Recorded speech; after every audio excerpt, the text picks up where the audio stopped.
Assalamualaikum warahmatullahi wabarakatuh. Baiklah, perkenalkan nama saya Suci Putriningsih dengan NIM C1C022110. Saya berasal dari prodi akuntansi. Baiklah, di sini saya akan mencoba mempresentasikan mengenai pembukuan atau pencatatan, pemeriksaan, penyidikan, dan sanksi pajak. Yang pertama ada pembukuan atau pencatatan. Pembukuan adalah suatu proses pencatatan yang dilakukan secara teratur untuk mengumpulkan data dan informasi keuangan yang meliputi harta, kewajiban, modal, penghasilan dan biaya, serta jumlah harga perolehan dan penyerahan barang atau jasa yang ditutup dengan menyusun laporan keuangan berupa neraca dan laporan laba rugi untuk periode tahun pajak tersebut.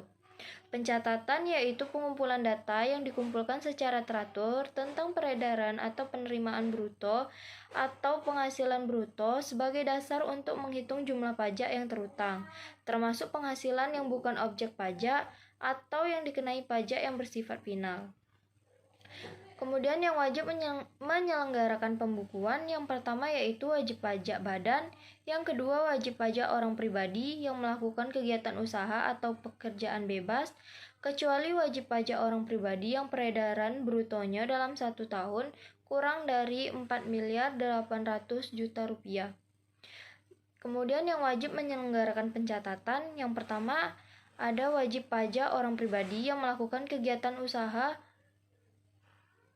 atau pekerjaan bebas yang peredaran brutonya dalam 1 tahun kurang dari 4.800.000.000 rupiah, dapat menghitung penghasilan neto dengan menggunakan norma penghitungan penghasilan neto dengan syarat memberitahukan ke Direktur Jenderal Pajak dalam jangka waktu 3 bulan pertama dari tahun pajak yang bersangkutan. 2. Wajib pajak orang pribadi yang tidak melakukan kegiatan usaha atau pekerjaan bebas. Kemudian mengenai syarat-syarat penyelenggaraan pembukuan atau pencatatan. Yang pertama diselenggarakan dengan memperhatikan itikat baik dan mencerminkan keadaan atau kegiatan usaha yang sebenarnya. Yang kedua diselenggarakan di Indonesia dengan menggunakan huruf Latin atau angka Arab, satuan mata uang rupiah, dan disusun dalam bahasa Indonesia atau dalam bahasa asing yang diizinkan oleh Menteri Keuangan. Ketiga, diselenggarakan dengan prinsip taat asas dan dengan stelsel akrual atau stelsel kas. Keempat, pembukuan dengan menggunakan bahasa asing dan mata uang selain rupiah dapat diselenggarakan oleh WP setelah mendapat izin Kementerian Keuangan. Kelima, pembukuan sekurang-kurangnya terdiri atas catatan mengenai harta, kewajiban, modal, penghasilan dan biaya, serta penjualan dan pembelian sehingga dapat dihitung besarnya pajak yang terutang. Kemudian mengenai tujuan penyelenggaraan pembukuan atau pencatatan. Yang pertama adalah pengisian SPT, kedua penghitungan penghasilan kena pajak, 3 penghitungan PPN dan PPNBM, 4 penyelenggaraan pembukuan juga untuk mengetahui posisi keuangan dan hasil kegiatan usaha atau pekerjaan bebas. Tempat penyimpanan buku atau catatan dokumen. Buku, catatan, dan dokumen yang menjadi dasar pembukuan atau pencatatan dan dokumen lain termasuk hasil pengolahan data dari pembukuan yang dikelola secara elektronik atau secara program online wajib disimpan selama 10 tahun di Indonesia, yaitu di tempat kegiatan atau tempat tinggal wajib pajak orang pribadi atau di tempat kedudukan wajib pajak badan.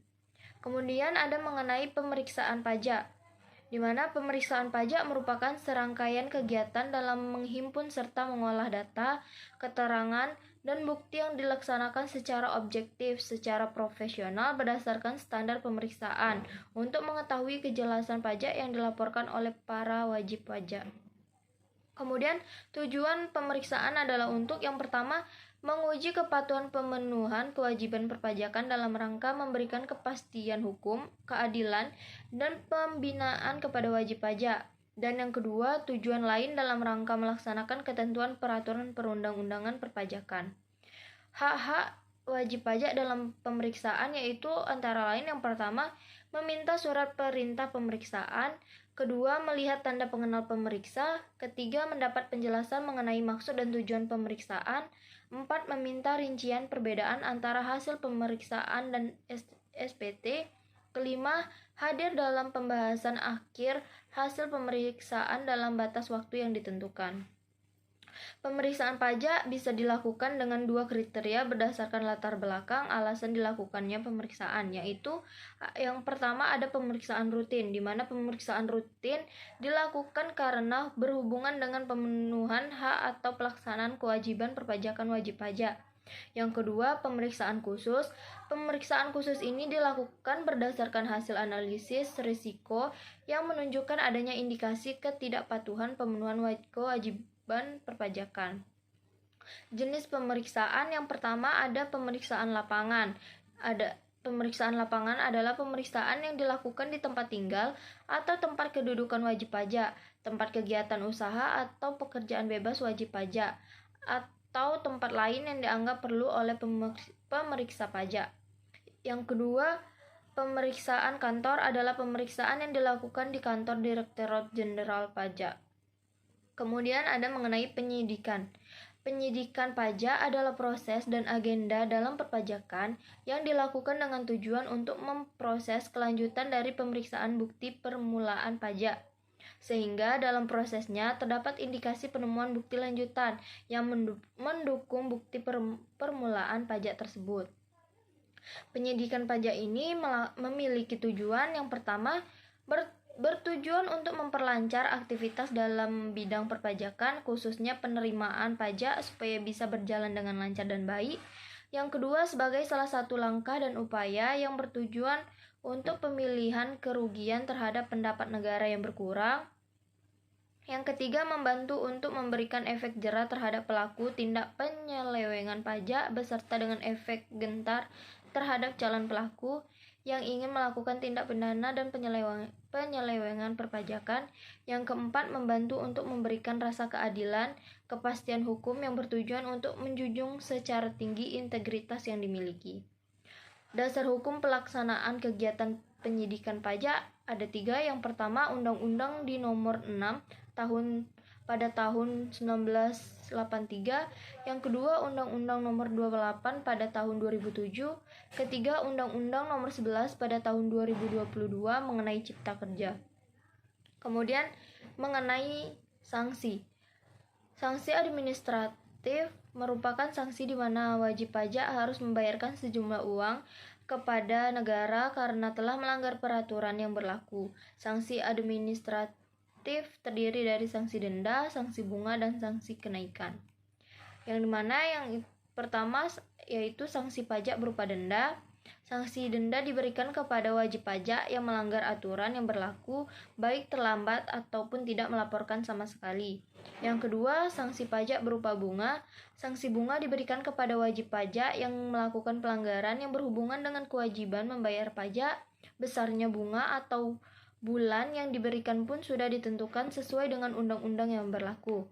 Yang ketiga, sanksi pajak berupa kenaikan, yaitu sanksi kenaikan akan diberikan kepada pihak wajib pajak jika mereka melakukan pelanggaran seperti pemalsuan data, manipulasi jumlah pendapatan dengan dikecilkannya agar pajak yang dikenakan lebih sedikit, hingga kecurangan lainnya.